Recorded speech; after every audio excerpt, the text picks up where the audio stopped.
മലയാള സിനിമയിൽ തന്റെ അസാധ്യമായ വേഷപ്പകർച്ചകൾ കൊണ്ട് മാറ്റിനിർത്താനാകാത്ത ഒരു പവർഹൌസായി മാറിയ നടനാണ് പ്രശാന്ത് അലക്സാണ്ടർ. 2002-ൽ ലളിതമായി തുടങ്ങി ഇന്ന് 2026-ലെ ഇന്ത്യൻ സ്ട്രീമിംഗ് അക്കാദമി അവാർഡ്സ് വരെ എത്തിനിൽക്കുന്ന അദ്ദേഹത്തിന്റെ സിനിമാ ജീവിതം കഠിനാധ്വാനത്തിന്റെ പ്രതീകമാണ്.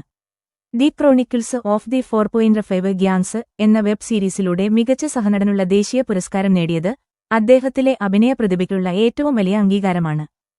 ഏത് സാധാരണക്കാരന്റെ വേഷവും അതിശയോക്തിയില്ലാതെ അവതരിപ്പിക്കുക എന്നതാണ് പ്രശാന്തിന്റെ ഏറ്റവും വലിയ സവിശേഷത.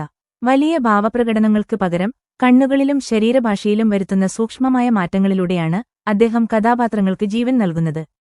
OTT പ്ലാറ്റ്ഫോമുകളിൽ വലിയ തരംഗമായ the chronicles of the 4.5 gangs എന്ന സീരീസിനൊപ്പം മോളിവുഡ് ടൈംസിലെ ഹൃദ്യമായ അച്ഛൻ വേഷവും ഈ റിയലിസ്റ്റിക് അഭിനയശൈലിക്ക് മികച്ച ഉദാഹരണങ്ങളാണ്. തമാശ രംഗങ്ങളിൽ കൃത്യമായ ടൈമിംഗും സ്വാഭാവികതയും പുലർത്താൻ പ്രശാന്തിന് പ്രത്യേക കഴിവുണ്ട്. ഇതിന് ഏറ്റവും മികച്ച ഉദാഹരണമാണ് ആക്ഷൻ ഹീറോ ബിജു എന്ന ചിത്രത്തിലെ രാഷ്ട്രീയക്കാരനായ ജോസ് ബൊട്ടക്കുഴി എന്ന വേഷം. സുഹൃത്തിനെ സഹായിക്കാൻ പോലീസ് സ്റ്റേഷനിലെത്തുന്ന ഈ കഥാപാത്രം അദ്ദേഹത്തിന്റെ കോമഡി ടൈമിംഗിന്റെ ബെഞ്ച്മാർക്കായി മാറുകയും കരിയറിന് തന്നെ വലിയൊരു വഴിത്തിരിവായി തീരുകയും ചെയ്തു. പരീക്ഷണാത്മകമായ സിനിമകളും ബോൾഡ് ആയ കഥാപാത്രങ്ങളും തിരഞ്ഞെടുക്കാനുള്ള പ്രശാന്തിന്റെ ധീരത അദ്ദേഹത്തെ ഒരു വേഴ്സറ്റൈൽ നടനാക്കുന്നു.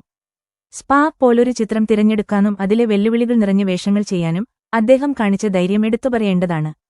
ഇതിനൊപ്പം പുരുഷപ്രേതം എന്ന ചിത്രത്തിലെ സൂപ്പർ സെബാസ്റ്റ്യൻ എന്ന ഡാർക്ക് കോമഡി വേഷത്തിനായി തികച്ചും വ്യത്യസ്തമായ ഒരു ശരീരഭാഷയിലേക്ക് മാറാനും അദ്ദേഹത്തിന് സാധിച്ചു. മലയാള സിനിമയിൽ നിരവധി പോലീസ് വേഷങ്ങൾ ചെയ്തിട്ടുണ്ടെങ്കിലും ടൈപ്പ്കാസ്റ്റ് ചെയ്യപ്പെടാതെ അവയിൽ നിന്നുമെല്ലാം വ്യത്യസ്തനാകാൻ പ്രശാന്ത് അലക്സാണ്ടർക്ക് കഴിഞ്ഞിട്ടുണ്ട്. മരണമാസിലെ തമാശക്കാരനായ SI ടൈഗർ സാം, പുരുഷപ്രേതത്തിലെ ഡാർക്ക് കോമഡി നിറഞ്ഞ സൂപ്പർ സെബാസ്റ്റ്യൻ, ഓപ്പറേഷൻ ജാവയിലെ അതീവ ഗൌരവമുള്ള പോലീസ് ഓഫീസർ എന്നിവ ഇതിന് തെളിവാണ്. ഓരോ കാക്കി വേഷത്തിലും വേറിട്ട മാനറിസങ്ങൾ കൊണ്ടുവരുന്ന ഈ അഭിനയ പവർഹൌസ് മലയാള സിനിമയ്ക്ക് വലിയൊരു ആസ്തിയാണ്. വരും വർഷങ്ങളിലും കൂടുതൽ ശക്തമായ കഥാപാത്രങ്ങളുമായി അദ്ദേഹം നമ്മളെ വിസ്മയിപ്പിക്കുമെന്ന് ഉറപ്പാണ്.